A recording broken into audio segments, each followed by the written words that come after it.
अब मैं आज तो खुद कुछ करूँ ना, और मैं आज ना से 3 साल बाद, 5 साल बाद, 2 साल बाद किसी और वजीर को मशवरा दे रहा हूँ कि तुमने प्राइवेटाइजेशन कैसे चलानी। तो भाई अगर मुझे जो मशवरा दे रहे हो तो अपना दौर था उसी में कर लेना। अजीब अजीब दौर है। जो खुद प्राइवेटाइजेशन के वजीर रहे हैं वो भी मुझे मशवरे दे रहे हैं आज, और साथ ये भी कह रहे हैं अलीम खान ने अपनी जिम्मेदारी ऐसे तरीके से नहीं निभाई। तो मेरे तक जिम्मेदारी आई क्यों? अगर आपने जो निभाइयाँ होती तो मैं 2024 में क्यों जिम्मेदारी निभा रहा होता? ये PIA कोई आज थोड़ी निजकारी में आई है।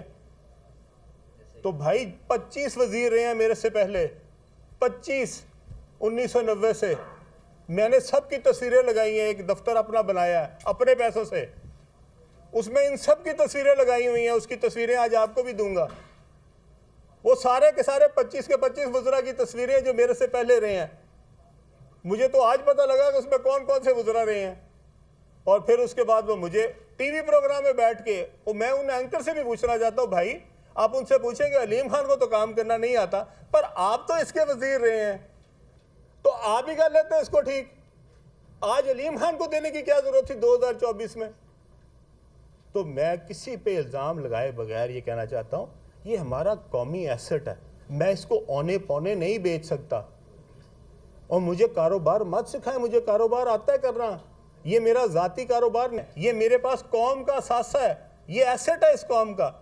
मैं अपनी कोई चीज़ मुफ्त भी बेच सकता हूँ, पर मैं हुकूमत पाकिस्तान का नुमाइंदा होते हुए कोई चीज़ मुफ्त नहीं बेच सकता मेरे भाई।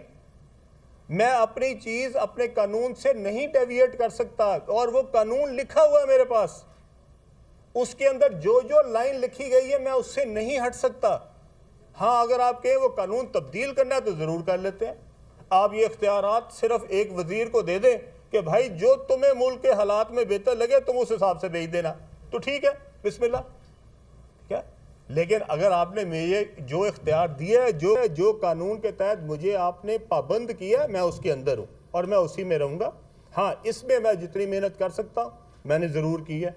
इसके अंदर क्या कोई कमी मेरी तरफ से रह गई है, मैं आपको बिल्कुल जवाब दूँ, पूरी कौम को जवाब दूँ। मेरी तरफ से इसमें कोई कमी नहीं है। फिर कहा गया कि जी वो तो उस दिन थे ही नहीं जिस दिन बोली हो रही थी। भाई बोली में एक ही शख्स रह गया था, और मैं उस दिन कोई छुट्टियां बनाने बहामाज नहीं बैठा हुआ था।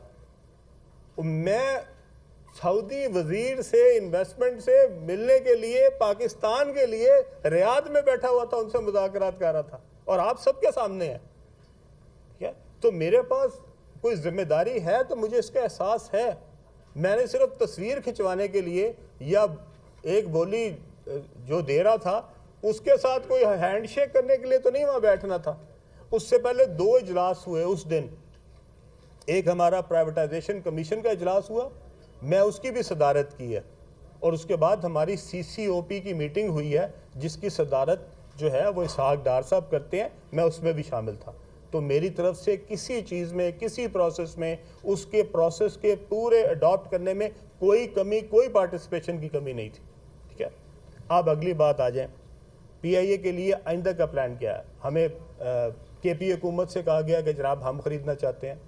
हमें पंजाब हुकूमत की तरफ से कहा नहीं गया, पर कल मैंने मियाँ साहब की वो सुनी जो थी है, तो ये बहुत अच्छी बात है।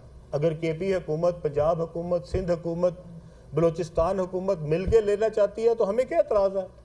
हम तो बहुत खुश हैं कि अगर आप सब ले लें और इस पर एक प्रोफेशनल मैनेजमेंट लेके आएँ, इसका CEO बाहर से लेके आएँ और एक प्रोफेशनल लेके आएँ, और हम सारे इस मुल्क के अंदर बैठ के, हम ये पाकिस्तान की एयरलाइन है, ये ना पंजाब की एयरलाइन है, ना KP की एयरलाइन है, ना सिंध की एयरलाइन है, ना बलूचिस्तान की एयरलाइन, ये पाकिस्तान की एयरलाइन है। हम सब अपना अपना हिस्सा डाल दें, पंजाब हुकूमत भी अपना हिस्सा डाल दें, KP हुकूमत भी डाल दे, बलूचिस्तान हुकूमत भी डाल दे और सिंध हुकूमत भी डाल दे, और कह ठीक है। और मैं इसलिए नहीं कह रहा कि आप ये इसके नुकसान में हिस्सा डाल दें, इससे पैसे बनाए जा सकते हैं। मुझे एक ये भी दिखाया गया कल किसी प्रोग्राम में, मैं देख रहा था कि जी अलीम खान ने कहा था इससे पैसे बनाए जा सकते। मैं आज भी कहता हूँ पैसे बनाए जा सकते हैं। मैं आज भी कहता हूँ कि इस PIA जो है ये एक बहुत बड़ा एसेट है। अगर इसको सही मैनेज किया जाए, अगर इसको सही तरीके से चलाया जाए।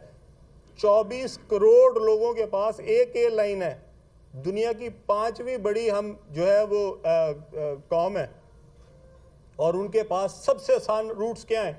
आपने लंदन जाना हो, आपने यूरोप जाना हो, आपने अमेरिका जाना हो, अगर पीआईए जो जा सकती हो तो हम जो बाकी दूसरी एयरलाइंस पे बैठ के जाते हैं दरमियान में मुख्तलिफ जगहों पे दुनिया के मुल्कों में रुकते हुए, क्यों कोई पाकिस्तानी जाएगा? उसने न्यूयॉर्क जाने के लिए 14 घंटे में क्यों नहीं जाएगा? अपने आप को 20 घंटे में या 25 घंटे में क्यों लेके जाएगा?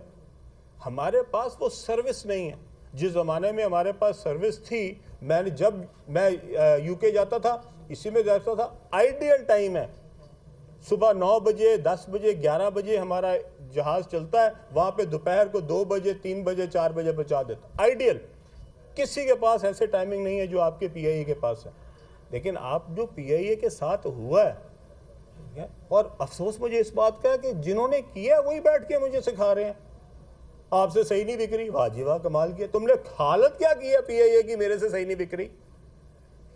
और जो सारे इसमें हिस्सेदार हैं, एक दिन मैंने कौमी असेंबली में खड़े होकर ये कहा था कि आप मेरे से सवाल करते हैं, उधर से शुरू करें और सारा गोल चक्कर करके सारी एंड तक कर दें। कौन सी ऐसी पार्टी है जो इस हुकूमत में शामिल नहीं रही जिसने पीआईए को डुबोया हो?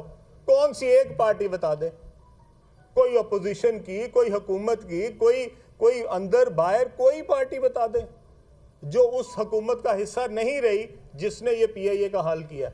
हाँ, अपने अपने दौर में अपना अपना हिस्सा डाला, किसी ने ज्यादा डाल दिया, किसी ने कम डाल दिया, और हमें समझा रहे हैं। क्या मेरे में कैपेसिटी नहीं? मैं अभी आपको बता देता हूँ।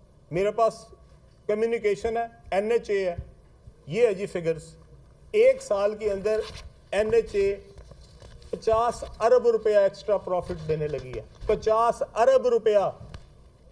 कभी आज तक पाकिस्तान की हिस्ट्री में किसी एक महकमे ने एक साल में 50 अरब रुपए की जायद आमदनी नहीं की। मैं जायद आमदनी बता रहा हूं।